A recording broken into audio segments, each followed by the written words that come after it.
Estamos viviendo tiempos inusitados en la relación entre el Poder Ejecutivo y el Judicial.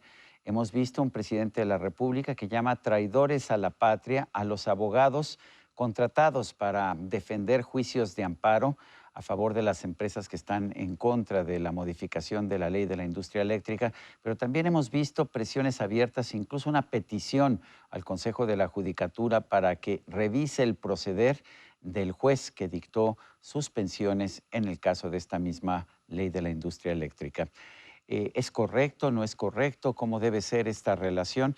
Para mí es un placer siempre y un orgullo poder conversar con Ignacio Morales Lechuga, un abogado muy reconocido, fue rector de la Escuela Libre de Derecho, fue procurador general de la República, procurador general también de Justicia de la Ciudad de México, embajador de México en Francia y pues finalmente un abogado en el que me dicen muchos que han aprendido de él. Y a mí me gusta, por supuesto, aprender de él. Ignacio Morales Lechuga, gracias por tomar esta videollamada. Buenas noches. Ignacio, Buenas noches, Sergio. Buenas noches, auditorio. cuéntanos, en primer lugar, ¿qué piensas tú cuando un presidente de la República considera que los abogados que asumen la defensa de una empresa, no de un narcotraficante, por ejemplo, sean considerados traidores a la patria? Que el presidente está total y absolutamente equivocado y que desconoce los alcances, la ética misma, los fundamentos del trabajo de un abogado que siempre será servir con lealtad a su cliente, defenderlo aunque sea culpable, por supuesto, aunque pudiera saber el abogado que debe guardar silencio sobre la responsabilidad profesional que tiene y defender a su cliente. Así que no hay ninguna traición a la patria, ninguna traición a nadie. Hay lealtad al cliente establecida por la Constitución, por convenciones internacionales, por el Tratado de Derechos Humanos de San José, el de San Salvador también, en donde se establecen distintas garantías a la libertad de trabajo y que además no solamente las establece, sino que obliga a los estados suscriptores de los tratados a proteger y a crear también las condiciones necesarias para que los trabajos se puedan desarrollar. Así que si alguien está traicionando el texto de la Constitución y de los tratados, sería el presidente, no los abogados. Hemos visto también cómo el presidente cuestiona un fallo, me imagino que además tiene libertad para cuestionar un fallo, pero no solamente eso, es un fallo del juez segundo de distrito en materia de competencia económica, sino que le pide al presidente de la Suprema Corte que ordene o que le pida a la Judicatura Federal que lo investigue o que investigue su proceder. Yo no recuerdo ningún caso similar en la historia, pero no sé qué nos puedas decir tú. En primer lugar, el Consejo de la Judicatura es un área administrativa y el juez está en uso de su arbitrio judicial que le concede la Constitución y las leyes orgánicas del Poder Judicial, resolviendo de tal manera que su sentencia o su resolución es atacable ante el colegiado, no ante el Consejo de la Judicatura. A mi juicio, la queja o intervención del presidente está mal planteada porque no tiene nada que ver para revocar o cambiar ese fallo el Consejo de la Judicatura.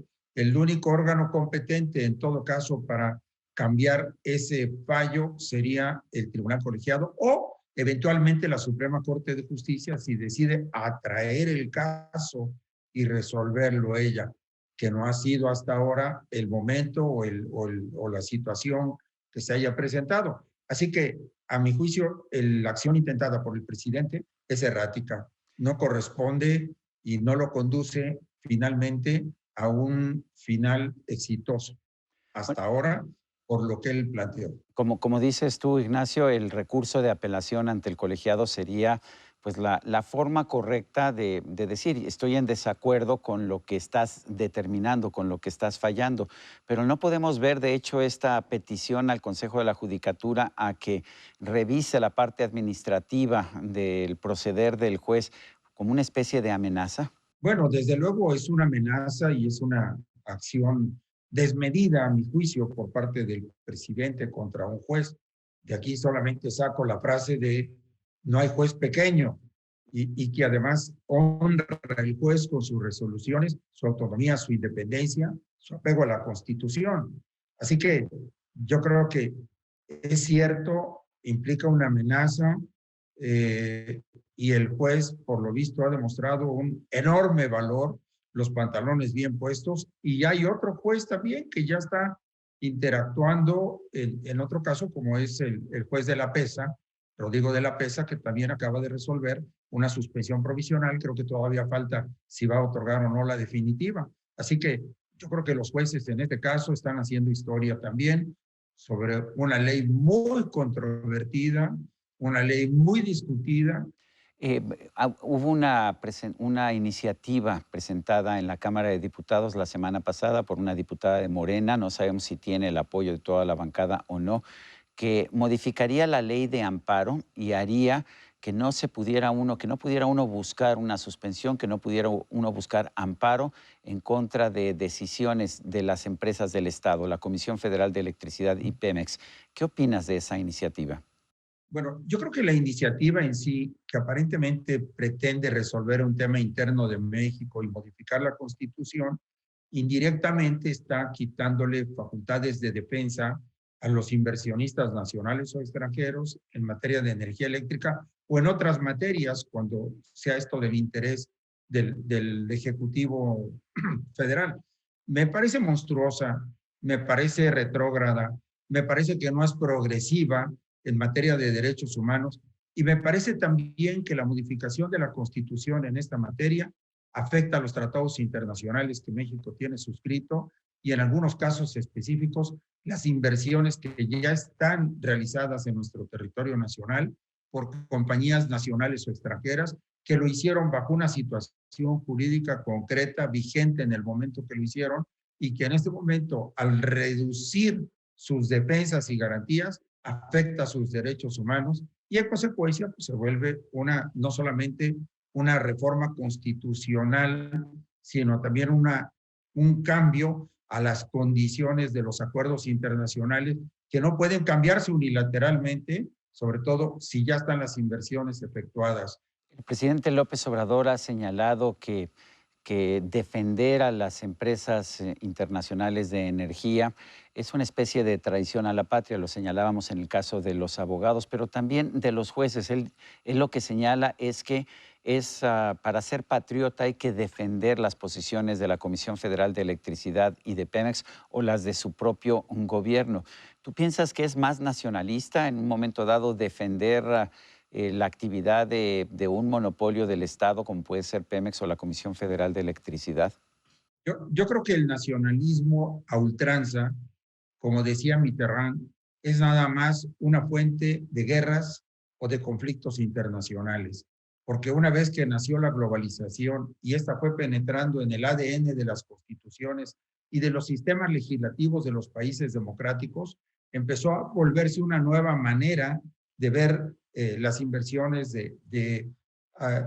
digamos, de favorecer la competencia y de buscar en todos estos casos los menores costos para los consumidores.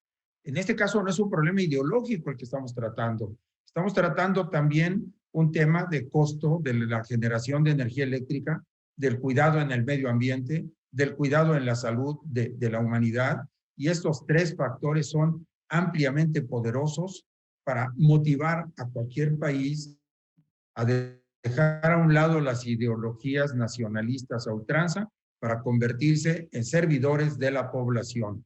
Si la energía eléctrica es mucho más económica, como se ha visto cuando se genera por vía eólica, solar, o menos contaminante cuando es a través del agua o a través del gas o inclusive de la energía nuclear, como el caso de Francia, pues yo creo que el camino es perfectamente claro y no es un problema que hay que ideologizar, sino hay que irse hacia lo más favorable a la población. Y lo más favorable a la población, pues es claro que no es la generación que el Estado está estableciendo a base de combustóleo y de carbón. Si el asunto llega a la Suprema Corte, tendría que haber, no se definiría por una mayoría simple, tendría que haber 8 ministros de los 11 votando por la inconstitucionalidad de la nueva ley de la industria eléctrica. ¿Te preocupa esa situación? ¿Podría llevar esto a, pues, a una situación en que 4 ministros pudieran ratificar una ley que, pues, que ya los ministros competentes, los jueces competentes han dicho que es inconstitucional? Me preocupa como una preocupación general que yo creo que tenemos muchísimos mexicanos sobre los compromisos que de algún modo sientan los ministros hacia las personas que los propusieron y que en consecuencia, pues de alguna manera los designaron. Pero yo confío, te lo digo con toda franqueza, en la imparcialidad, en la racionalidad, en la progresividad de los derechos humanos, en el hecho de que los ministros puedan ver esto de una forma global y sobre todo en que pueda haber el daño que se causa de seguir con esta ley y que, pues espero que sigan el ejemplo de los jueces. Eh, Se te- trata de que los ministros, como el fiscal general de la República, no tengan exactamente un patrón que sea el Ejecutivo, sino que sea la Constitución y las leyes. Sobre todo la Suprema Corte de Justicia, que tiene a su cargo el control de la constitucionalidad. Un fallo en otro sentido sería una señal de desconfianza brutal que se esté lanzando hacia el exterior en contra del país. Y una pérdida de confianza que nos metería también en una especie de remolino, porque no solamente se afecta a la industria eléctrica y a las generadoras, sino realmente se afecta el sentimiento o el espíritu de confianza que debe prevalecer por parte del exterior a nuestro país. Pues yo quiero agradecerte, Ignacio Morales Lechuga, abogado, muy reconocido como abogado, exrector de la Escuela Libre de Derecho, exprocurador general de la República, por haber conversado con nosotros esta noche. Y a usted, amigo televidente, que hace posible este programa, se lo agradezco también. Esto es todo por hoy, pero no se le olvide. Nos vemos la próxima.